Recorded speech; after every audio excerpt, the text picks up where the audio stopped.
দেখেছেন তাদেরকে যারা কিয়ামতকে অস্বীকার করে? কারা তারা? ফাযালিকাল্লাযী ইয়াদুল ইয়াতীম, যারা এতিমের সঙ্গে অসৎ ব্যবহার করে, এরা কিয়ামতকে বিশ্বাস করে না। এই এতিম কাদেরকে বলা হয় জানা আছে? জানা আছে যে এতিম কাদের বলা হয়? জানা নেই? শুনুন, মা মারা গেলে এতিম হয় না।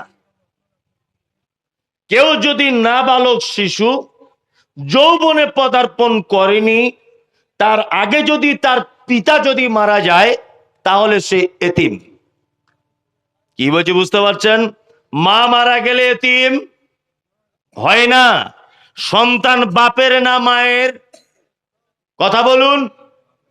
বাপের। সন্তান মায়ের নয়, সন্তান বাপের। ওই জন্য আপনাকে একটা জিনিস বোঝানোর জন্য চেষ্টা করছি।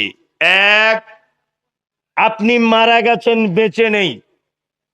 আল্লাহ নবী সাল্লাল্লাহু আলাইহি ওয়াসাল্লাম বলেছেন, ওলি ছাড়া, অভিভাবক ছাড়া একটা মেয়ে বিবাহতে বসতে পাবে না।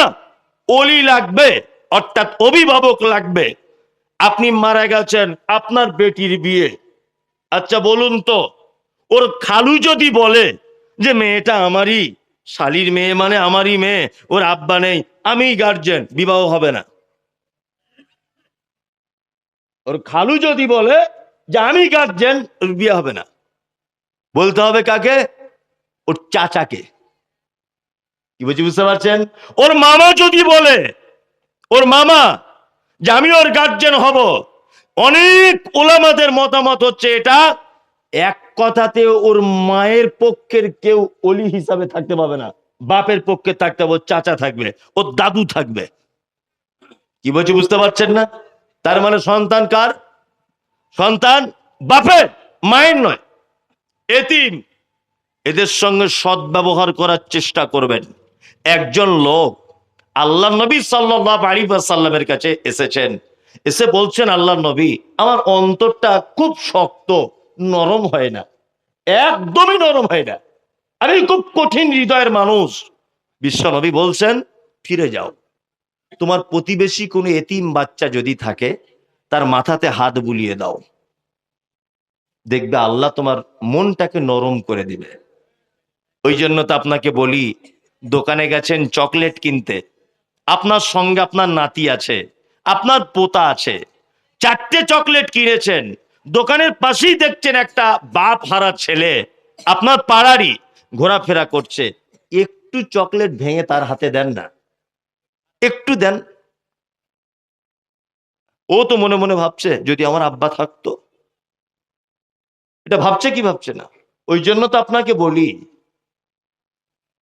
ওই জন্য আপনাকে বলি যে ঈদের দিনে আপনার ছেলে 4টে-5টা জামা হয়েছে, আপনার ভাই দিয়েছে, আপনি নিজে 2টো দিয়েছেন, ওর নানারা দিয়েছে, ওর মামারা দিয়েছে। পাড়ার যে একটা ছেলে বাচ্চা, এতিম বাচ্চা আছে, তাকে একটা কমা দামের জামাও একটু ভালো দেখে কিনে দেন না। আমাদের নবী মুহাম্মদ সাল্লাল্লাহু আলাইহি ওয়াসাল্লাম বলেন, আমি আর এতিমের দেখাশুনোকারী জান্নাতের ভিতরে থাকবো, তবে এতটাই দূরত্ব থাকবে। এ কথা বলার পরে নবীজি বলছেন, মধ্যমার তর্জনী আঙুল এরকম একটু ফাঁক করে দিয়ে বলছেন, আমি আর এতিমের দেখাশুনোকারী এতটা ডিস্টেন্সে জান্নাতের ভিতরে থাকব। তারপরে নবী আবার বলছেন, আমি আর কন্যার পিতা, যার মেয়ে আছে, আমি আর কন্যার পিতা জান্নাতে এইভাবে থাকবো বলে নবী হাত জমা করে দিয়ে বললেন, একেবারে গায়ে গায়ে ঠেকে দুজনে জান্নাতে থাকবো। সুবহানাল্লাহ। ওই জন্য আপনাকে এর আগে আমি আবার বলেছি, তারপরেও আবার ফের স্মরণ করিয়ে দিচ্ছি, বাজার থেকে যখন বাড়ি আসবেন, আপেল আঙ্গুর বেদানা যেটাই আনবেন, প্রথমে মেয়ের হাতে দেবেন।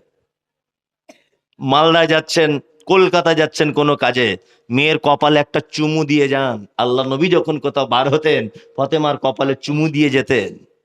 ওই জন্য আপনাকে বলছি যে আপনার মেয়েদের পিছনে বেশি পয়সা খরচা করুন। আরে আপনার থেকে ভাগ্যবান পুরুষ মানুষ মালদা জেলাতে আছে যে আপনি নবীর সাথে জান্নাতে থাকবেন,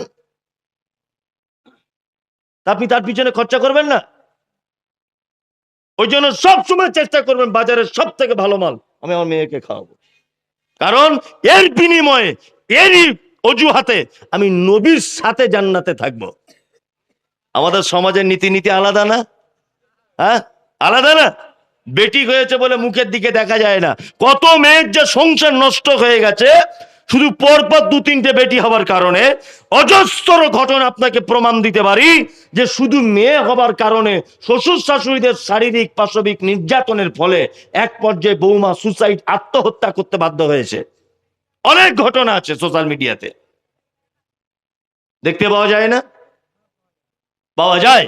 কেন মেয়ের প্রতি এত অনীহা কেন? আল্লাহ নবীর হাদিসটা শুনুন।